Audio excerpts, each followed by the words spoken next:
all you need to do to win with personal finance is do three things and do them consistently. Sure. Okay. The first one is to spend less than you earn. So now there's a whole lot of stuff behind all of these, right? But if people just remember these three things, if you spend less than you earn, if we flip that around, if you spend more than is coming in, you're getting poorer, right? So if there's $1,000 a month coming in and you're spending 1,200, that $200 has got to come from somewhere, and usually it's credit card, right? Or it's some kind of finance agreement or loan, and you're just getting poorer, and you're making other people richer because you're borrowing from them. So if you can spend less than you earn, and I totally understand it's easier said than done sometimes because life is expensive, cost of living crisis. Do you call it that in the US? We call it cost of living crisis over here. Basically, rampant inflation. Yeah, and we call it inflation. I don't think we call it that. Yeah, we call it we've called it it's become known as the cost of living crisis over the last couple of years because inflation has been so high, coming down now. It's obviously impacted a lot of people's finances. So I know it's difficult to spend less than you earn, but it's not impossible. And of course, there's two sides to spending less than you earn. You can either spend less or you can earn more, right? And again, there has never been a better time to earn some money on the side than now. Mm-hmm. Whatever you're into, you could start a YouTube channel on it, and if there's enough people into it, they might turn up. You can do like surveys, you can answer questions online, you can do Amazon product reviews. There's a ton of stuff you can get paid to do these days with a bit of time and a laptop or even just your phone in the evening. So, spend less than you earn. You can come at that two ways. You can either try and earn a bit more, or you can screw down your budget and really try and find some spare money every month, right? That's always step one. Everything, even wealthy retired clients that I deal with, it all comes down to their money in and money out. They're spending their income. Okay. So that's the first thing. The second step, I always say, particularly when you are building wealth, when you're younger and you're trying to build for the future, the second step, I always call it insure against disaster, because no matter how good you are at managing a budget and saving and investing for the future, sometimes the universe has other ideas, right? You get a cancer diagnosis. You can't work for a year. Or you lose your partner. Your partner's killed in a car accident, and suddenly you're tied into a mortgage, but now you've only got one income. Or you've got kids and you are downsized at work. Right? And suddenly you think, geez, I've got medical bills, I've got school fees maybe, and suddenly my financial life has changed overnight due to things that I couldn't control. So when I say insure against disaster, particularly I'm talking about the risk of you losing your income, either because you're dead and your family have lost your income, or because you are ill and unable to work.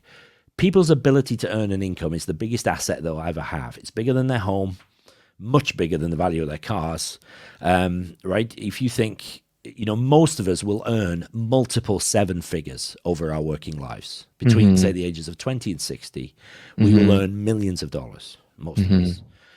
And if we take that away because we're ill, then that completely wipes out our financial futures.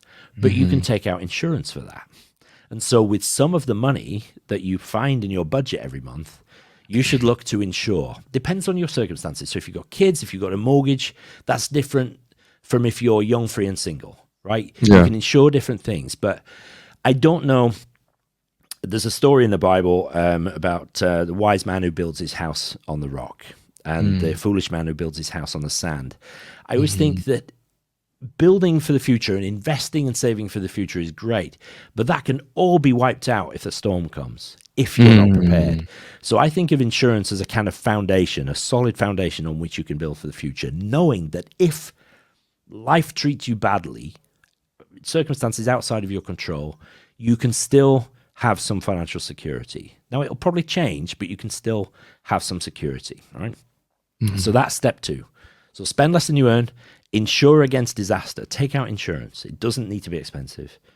Now, I know it's different in the US. Your medical system is just bizarre to us over here in the UK, who we don't have medical bills as a rule. And I know I'm jealous. I'm so jealous. It's an amazing blessing. I am so jealous. It's not perfect by any stretch, but the NHS, National Health Service here, is an amazing blessing. The third step, once you've learned how to control your budget, and you've insured against, life dealing you a rubbish hand. The third step is to invest wisely. So I just use those 2 words, invest wisely. 2 words, but there's a ton of detail underneath that. But essentially, the magic is in using tax-advantaged accounts. I don't really understand how the US system works, but I do know about 401ks and Roth IRAs and stuff like that. We have our equivalents here in the UK. But those are tax-advantaged accounts, because every dollar that you are not sending to the IRS, HMRC here in the UK, is a dollar that's compounding for you and for me. Right, not for the government, right? Yeah. So you want to keep as much of it as you can for you. Yeah, we all know we have to pay taxes, but you want to keep as much of it as you can using legitimate means. So keep your taxes low, keep your costs low. And I'm a big believer in index tracking, the Jack Bogle Vanguard approach to investing.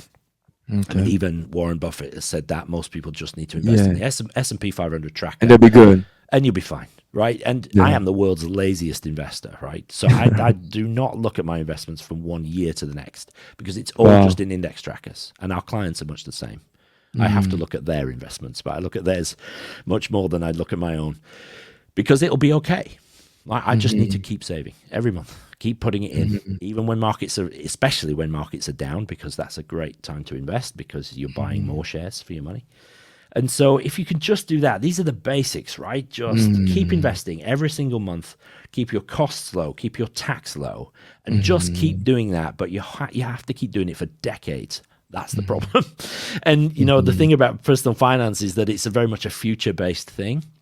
So I would always tell people, look, tomorrow isn't promised to us. So you must enjoy today.